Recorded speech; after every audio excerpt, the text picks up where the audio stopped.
ഞാൻ വളരെ പ്രധാനപ്പെട്ടൊരു കാര്യം പറയാൻ വേണ്ടിട്ടാ ശ്യാമളെ ഇപ്പം വിളിച്ചത്. എന്താ സഹദേവേട്ടൻ പറ. അത് പിന്നെ അമൃതമോളുടെ ബർത്ത്ഡേ പാർട്ടിയുടെ കാര്യമാ. അവളുടെ ബർത്ത്ഡേ ആഘോഷിക്കുന്നതൊക്കെ വളരെ നല്ല കാര്യമാ. അതിലെനിക്ക് ഒരുപാട് സന്തോഷമുണ്ട്. പക്ഷേ എന്താ എന്തു പറ്റി സഹദേവേട്ടാ? അമൃതമോളുടെ ബർത്ത്ഡേ ആഘോഷിക്കാൻ കലാവധി മുന്നിട്ടിറങ്ങിയതിൽ എനിക്ക് ഇത്തിരി ടെൻഷനുണ്ട്. എന്താ ശ്യാമളയുടെ അഭിപ്രായം? പണ്ടായിരുന്നെങ്കിൽ സഹദേവേട്ടൻ പറഞ്ഞ കാര്യത്തിനോടെ എനിക്ക് വലിയ യോജിപ്പുണ്ടായേനെ. പക്ഷെ ഇപ്പൊ അങ്ങനെയല്ല. അല്ല, അത് കലാവധി പഴയ ആളല്ല. അവള് വല്ലാതെ മാറിയിരിക്കുന്നു. അത് കലാവധിയെ ശ്യാമളയ്ക്ക് നന്നായിട്ട് അറിയാഞ്ഞിട്ടാ. കാര്യസാധ്യത്തിന് വേണ്ടി ഓന്തിനേക്കാൾ സ്പീഡിൽ നിറമാറുന്ന ആളാവള്. അതല്ല സഹദേവേട്ടാ, ഞാൻ എന്റെ അനുഭവത്തിന്റെ വെളിച്ചത്തിൽ ഈ പറയുന്നേ. എനിക്കും അഖിലയ്ക്കും കലാവധിയിൽ നിന്ന് വളരെ നല്ല അനുഭവങ്ങൾ ഉണ്ടായി. എന്റെ ഭർത്താവിന്റെ സ്വഭാവം സഹദേവേട്ടന് അറിയാമല്ലോ. അയാൾ അഖില മോളോട് വളരെ മോശമായിട്ട് പെരുമാറി. എന്നെ എന്റെ ഈ വീട്ടിൽ കയറാൻ സമ്മതിച്ചില്ല. പക്ഷേ കലാവധി വന്ന് അയാളെ ഭീഷണിപ്പെടുത്തിയതിനു ശേഷമാ എനിക്ക് എന്റെ വീട്ടിൽ കയറാൻ സാധിച്ചത്. അഖിലമോളുടെ കാര്യത്തിലും കലാവധി അയാൾക്ക് നല്ല താക്കീത് കൊടുത്തിട്ടാ പോയത്. അല്ല, ശ്യാമള പറഞ്ഞതൊക്കെ ശരിയായിരിക്കാം. പക്ഷേ കലാവധി എനിക്ക് അങ്ങോട്ട് ഉൾക്കൊള്ളാൻ പറ്റുന്നില്ല. അതുകൊണ്ട് ഈ ബർത്ത്ഡേ ഫംഗ്ഷന് വരണ്ടാന്ന് തന്നെ എന്റെ തീരുമാനം. അയ്യോ, അങ്ങനെ പറയല്ലേ. സഹദേവേട്ടൻ വരാതിരുന്ന അത് അമൃതമൊക്കെ വലിയ സങ്കടമാവും. സഹദേവേട്ടൻ ഈ ഫംഗ്ഷന് വന്ന കലാവധിയിലുണ്ടായ മാറ്റം എന്താണെന്നേ നേരിട്ട് ബോധ്യപ്പെടും. കലാവധി അമൃതമോളോടും അനിയത്തിമാരോടും ഒക്കെ പണ്ടു ചെയ്ത ദ്രോഹങ്ങൾക്ക് ഓർക്കുമ്പോഴേ എനിക്കെന്തോ ഈ ഫംഗ്ഷന് വരണ്ടാന്ന് തന്നെയാണ് എനിക്ക് തോന്നുന്നത്. സഹദേവേട്ടൻ വന്നേ പറ്റൂ. ഞാനിങ്ങനെ നിർബന്ധം പറയാൻ വേറെയും കാര്യങ്ങളുണ്ട്. അതെന്താ ശ്യാമള?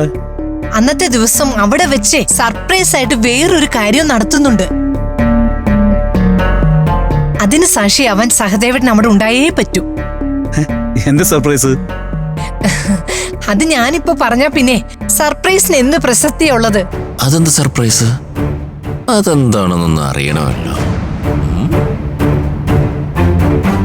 ആ, എന്തായാലും ബർത്ത്ഡേ ഫംഗ്ഷന് വരണോ വേണ്ടയോ ഞാനൊന്ന് ആലോചിക്കട്ടെ. എന്നിട്ട് ശ്യാമളയെ വിളിക്കാം. സഹദേവേട്ടന് ഉറപ്പായിട്ട് വരണേ. മറിച്ചൊരു തീരുമാനത്തിലേക്ക് പോവല്ലേ. ആ, ഞാൻ ശ്യാമളയെ വിളിക്കാം.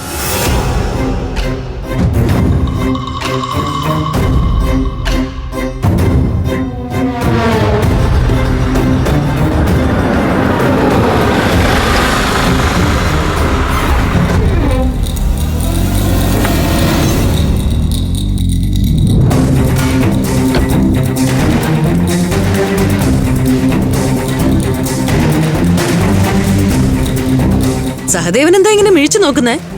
വീട്ടിലൊരു അതിഥി വന്ന അകത്തേക്ക് ക്ഷണിക്കുന്നതല്ലേ അതിന്റെ ഒരു മര്യാദ? അതിന് നമ്മൾ തമ്മിൽ അത്ര രസത്തിലല്ലല്ലോ കലാവധി. എന്റെ കുട്ടികളോട് ചെയ്ത് വെച്ച് നോക്കുമ്പോ കലാവധി ആജീവനാന്തം എന്റെ ശത്രു തന്നെ. സഹദേവൻ പറഞ്ഞത് ശരി തന്നെയാ. തെറ്റുകളുടെ ഒരു ചെളിക്കുഴിയിലൂടെയാ ഞാൻ ഇത്രയും കാലം സഞ്ചരിച്ചത്. പക്ഷേ ഇപ്പോ ചെയ്ത തെറ്റുകള് ഞാൻ ഒന്നൊന്നായിട്ട് തിരുത്തിക്കൊണ്ടിരിക്കുക. ഞാൻ ഇങ്ങോട്ട് വന്നതും ഒരു തെറ്റിത്തിരുത്തലിന്റെ ഭാഗമായിട്ടാണെന്ന് കൂട്ടിക്കോ. സഹദേവൻ ക്ഷണിച്ചാലും ഇല്ലെങ്കിലും ഞാൻ അകത്തേക്ക് കയറുക.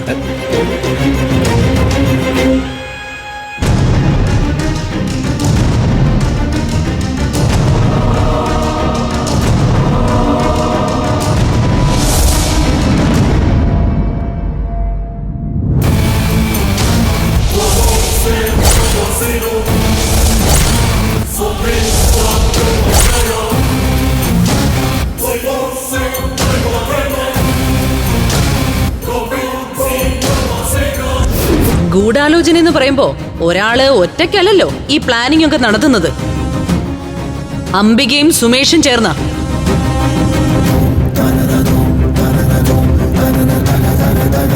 അങ്ങനെ തീരുമാനിച്ചുറപ്പിച്ചിറങ്ങി തിരിച്ചാലേ മുടക്കും നിന്റെ അന്നം വരെ ഞാൻ.